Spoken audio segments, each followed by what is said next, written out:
bitta sir aytaymi? Kim nima haqida ko'p gapirayotgan bo'lsa, o'sha narsa u odamda yo'qdir. Tushuntira oldimmi? Ya'ni tilidan qalbiga tushmagan. Kim do'stlikdan bong urayotgan bo'lsa, u do'st emasdir.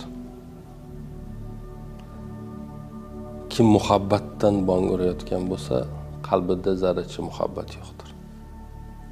Chunki hislar qalbga tushganda amallarga ko'chadi. Tildaligida amallarga ko'chmasligi mumkin. Bunga misol o'laroq bir hikoyani aytib beraman. Ko'pchilik biladi, siz ham balki bilasiz, bilmayman.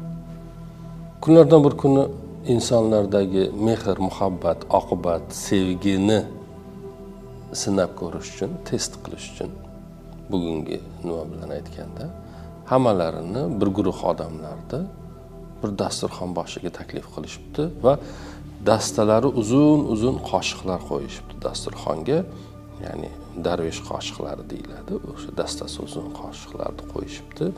Kosalarda sho'rvalarni keltirishibdi va aytishibdiki, qoshiq bilan taomlanar ekansiz, dastasini faqat uchidan ushlaysiz. O'rtasidan yo buyog'idan ushlash mumkin emas. Ular ham rozi bo'lishibdi.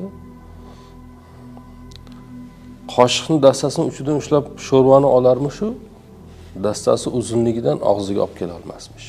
Bu yog'iga to'kibdi, bu yog'iga to'kibdi, xullas hammasi och dasturxondan turishga majbur bo'ldi.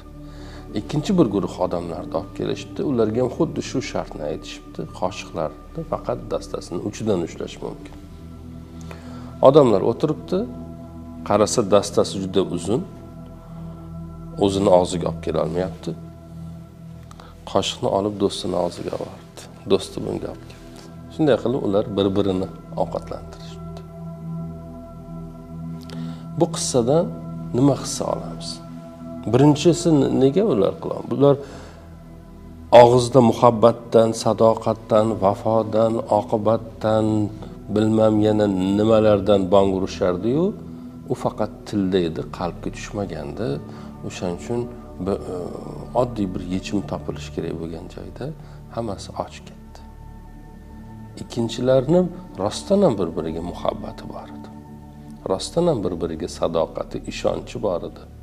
Suyanchi bor edi, ya'ni suyana oladigan va bir-birlarini qornini to'yg'izib turib ketishdi. Bu yerdan o'rganishimiz kerak bo'lgan narsalar shu.